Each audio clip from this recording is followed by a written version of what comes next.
కరీంనగర్లో నిర్వహించిన టీడీపీ జిల్లా సర్వసభ్య సమావేశం రసభసగా మారింది. రెండు వర్గాల మధ్య ఘర్షణ జరగడంతో పరిస్థితి ఉద్రిక్తంగా మారింది. పదవుల కోసం కాకుండా పార్టీ పటిష్టత కోసం పోరాడాలంటూ మానకొండూరు నియోజకవర్గం టీడీపీ ఇన్ఛార్జ్ కవ్వంపల్లి సత్యనారాయణ వ్యాఖ్యానించారు. సీనియారిటీ కాకుండా పార్టీని ముందుకు తీసుకువెళ్లే యువరక్తానికి కీలక బాధ్యతలు అప్పగించాలనడంతో వివాదం ప్రారంభమైంది.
బ్రిజేష్ కుమార్ ట్రిబ్యునల్ తీర్పుపై సుప్రీంకు వెళ్లి తమ వాదన వినిపిస్తామన్నారు మంత్రి దేవినేని ఉమా.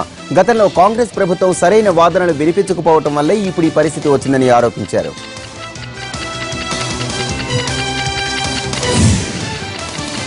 బ్రిజేష్ కుమార్ తీర్పు తాంబూలాలిచ్చావు తన్నుకు చావండన్నట్టు ఉందన్నారు సిపిఐ జాతీయ కార్యదర్శి నారాయణ.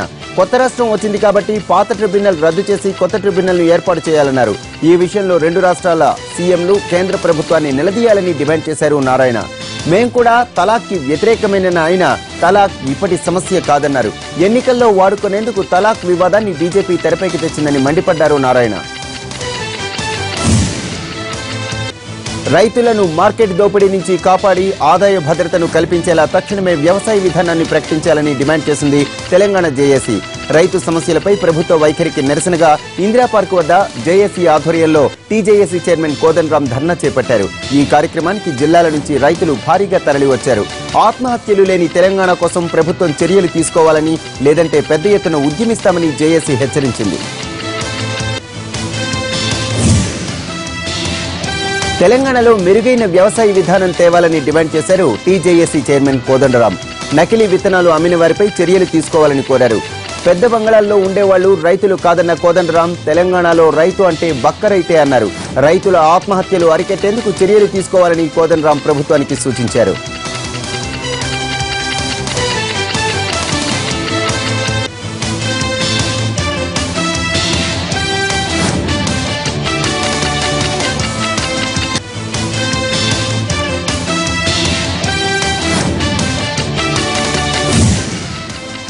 కోదండరాం కాంగ్రెస్ చేతిలో పావుగా మారారని విమర్శించారు మంత్రి హరీష్ రావు. కరీంనగర్ జిల్లా చొప్పదండి నియోజకవర్గంలో పలు అభివృద్ధి కార్యక్రమాల్లో పాల్గొన్న ఆయన కాంగ్రెస్ అజెండాను కోదండరాం అమలు చేస్తున్నారని మండిపడ్డారు. మల్లన్న సాగర్, పాలమూరు ప్రాజెక్టుల విషయంలో రైతులకు నష్టం కలిగించేలా కోదండరాం వ్యవహరించారని ఆరోపించారు.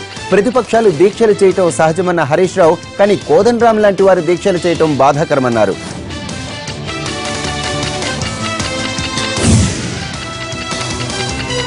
టీజేఏసీని తక్కువగా అంచనా వేయవద్దని టీఆర్ఎస్ సర్కార్కు సూచించారు ప్రముఖ విద్యావేత్త చుక్కా రామయ్య. రైతు సమస్యల పరిష్కారానికి జేఏసీ సూచిస్తున్న ప్రత్యామ్నాయాలపై చర్చించి నిర్ణయం తీసుకోవాలని సీఎం కేసీఆర్ ను కోరారు ఆయన. ఉద్యమంలో మునిగి తేలిన వ్యక్తి కాబట్టే కోదండరాంకు సమస్యల పట్ల అవగాహన ఉందన్నారు. కోదండరాం ఇచ్చిన పిలుపుతోనే ఇందిరా పార్క్ వద్ద రైతు దీక్షకు భారీ సంఖ్యలో రైతులు తరలి వచ్చారంటే ప్రజా వైఖరి ఎలా ఉందో అర్థం చేసుకోవాలన్నారు చుక్కా రామయ్య.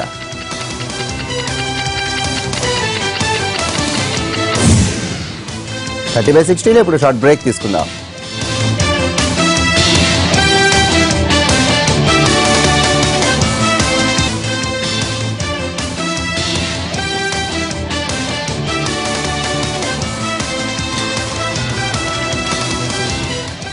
Back to news. బ్రాహ్మణోత్తముల ఆశీర్వాదంతోనే ఎదిగానన్నారు తెలంగాణ సీఎం కేసీఆర్. హైదరాబాద్ లో 12 ఎకరాల్లో బ్రాహ్మణ సదన్ ఏర్పాటు చేస్తామని ఆయన హామీ ఇచ్చారు. బ్రాహ్మణుల కోసం బడ్జెట్లో 100 కోట్లు కేటాయించామన్న కేసీఆర్ ప్రత్యేక కార్పొరేషన్ ఏర్పాటు చేస్తామన్నారు.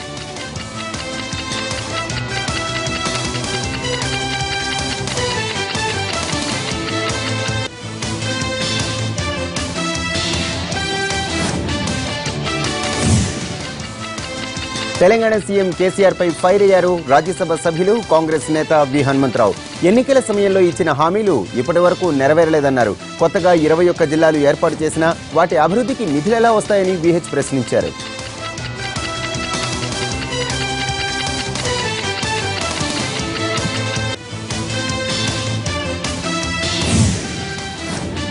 ఇవి బులెటిన్ విశేషాలు. తర్వాత పరుచూరి గోపాలకృష్ణతో వీకెండ్ కేస్ కార్యక్రమం ప్రసారమవుతుంది. నిరంతర ప్రత్యక్ష ప్రసారాల కోసం చూస్తూనే ఉండండి ఎన్టీవీ.